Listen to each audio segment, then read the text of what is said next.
said I related to Nehru because he had an educational background very similar to mine. And she said our families were very close. And therefore, I was influenced greatly by Nehru. But she told all the students over there, she says, if there's one person you should read, it is Mahatma Gandhi. Because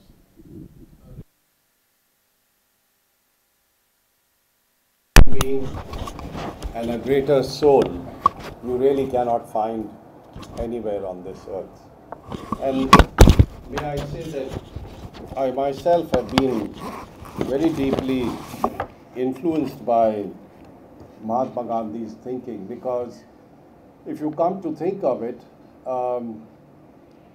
if we want to protect this planet, if we want to preserve the ecosystems which are not only going to be vital to supporting human life, but life in all forms that exists on this planet, then there is one person who stands out as a beacon light, and that is Mahatma Gandhi.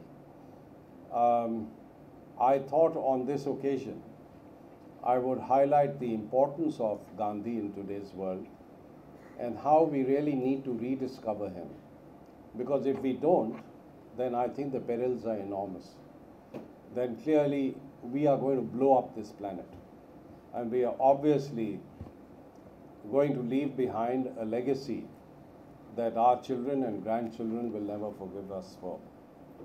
So there is no time better than the present for us to really rediscover Gandhi and the value of all that he said.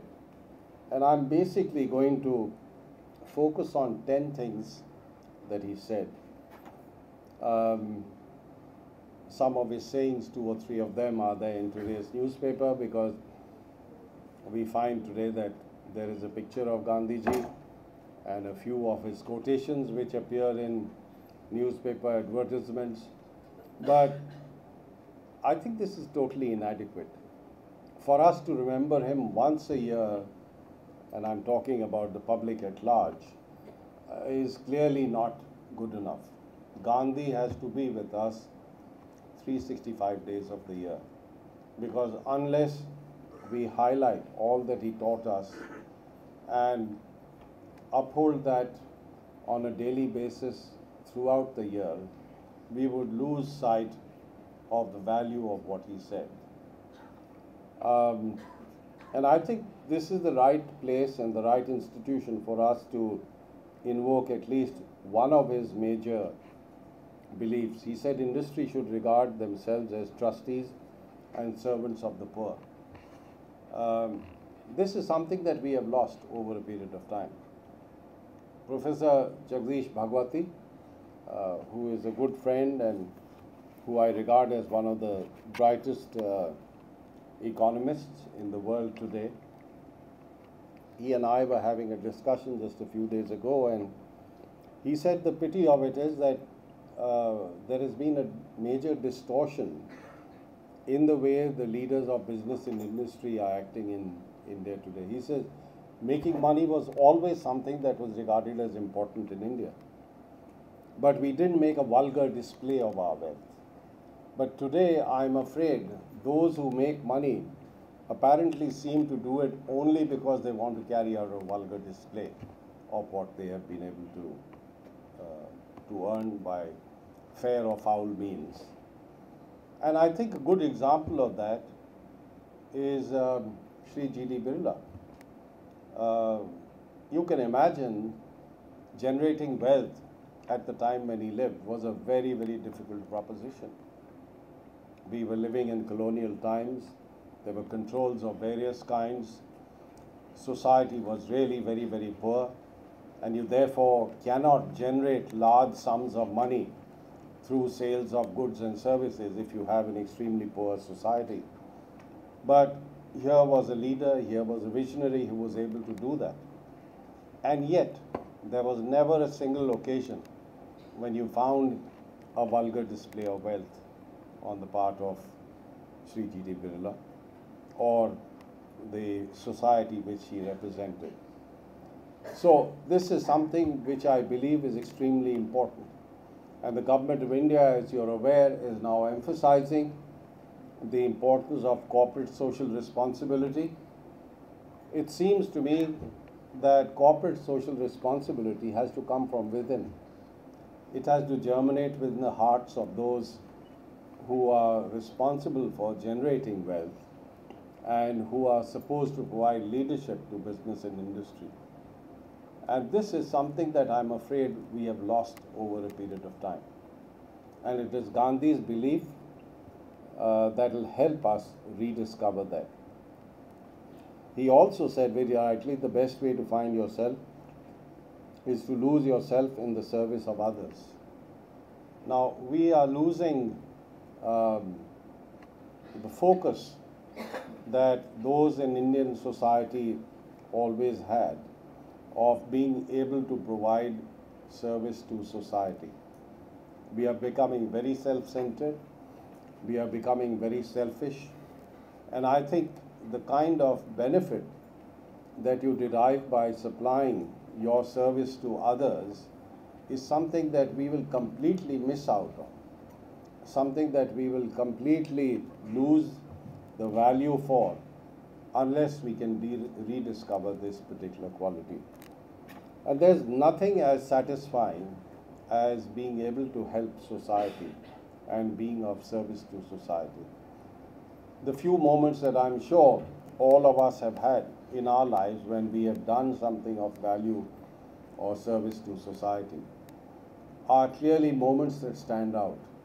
And the kind of richness it gives you within you, the kind of wealth it provides to your soul is something that you would lose completely if you didn't discover the value of being of service to society. So Gandhiji today is perhaps far more relevant in this day and age than was the case when he was around, because at that stage I think the society itself did have certain Gandhian values, which of course were reinforced by Gandhiji's leadership. But today you find that missing, and therefore I think a rediscovery of Gandhiji is so vital, it's so important, that if we were not to do that, then obviously we would be jeopardizing the future of this society in a way that I don't think we can forgive ourselves for. Now, all of this clearly also highlights the need for us to rediscover a set of values which go far beyond the consumerist kind of tendency that you find across the globe. Because if this country was to follow the same path of consumerism that you find in other parts of the world, then we would really be acting like locusts. We would completely plunder everything that exists in this country if we don't do it with a sense of balance by which we are able to protect and preserve the natural resources around us. But today you find that our consumerist binge is something that is going totally unmitigated, is moving in a direction where we have no curbs, no restraints of any kind whatsoever. And you ask yourself, where will this end? Where is this going to take us? If we find that,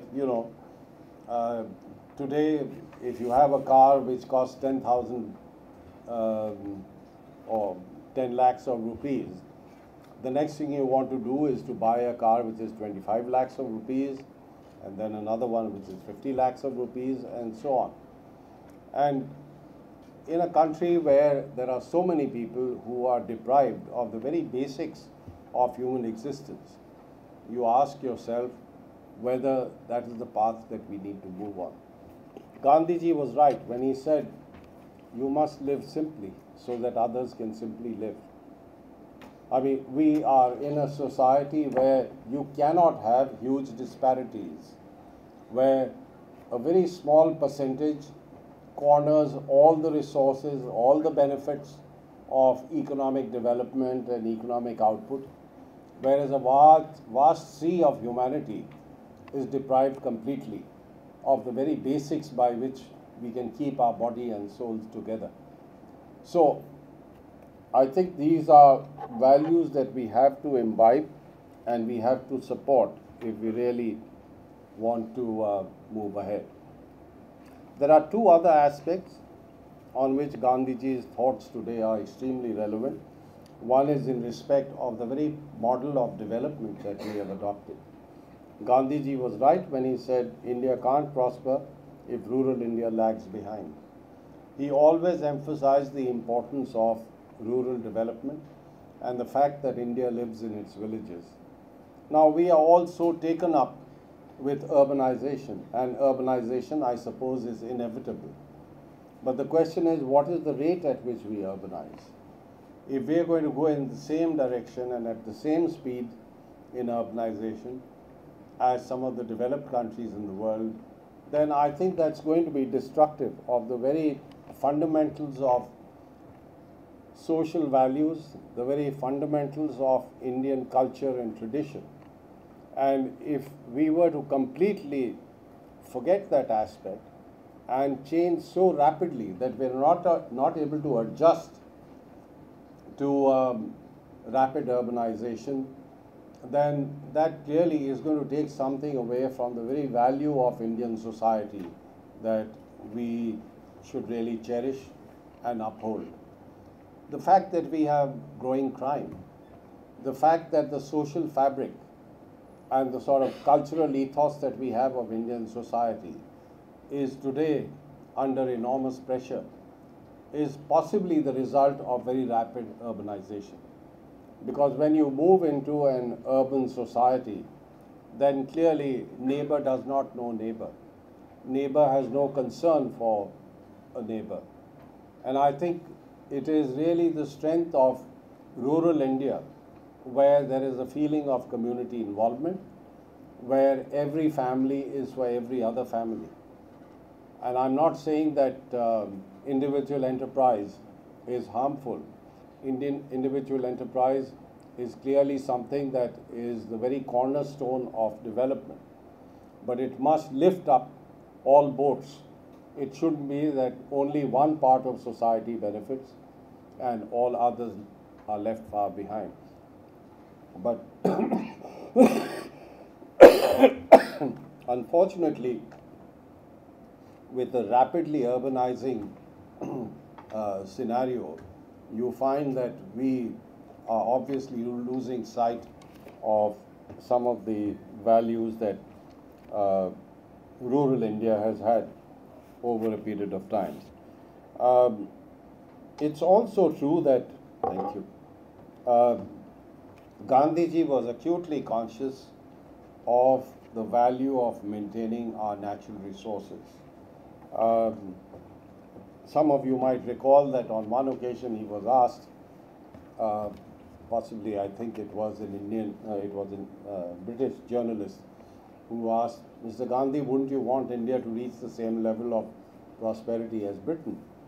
And Gandhiji said, well, it took Britain to use half the resources of this planet, to reach its level of prosperity. He said, how many planets will India require? And you know, we must remember that this is a planet which has finite resources. We have nowhere else to go.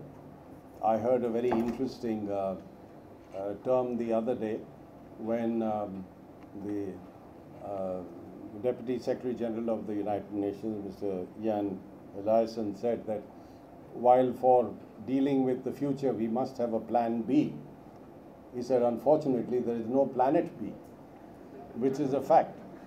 This is the only planet we have. And if we are going to overexploit the resources of this planet, then we have nowhere else to go.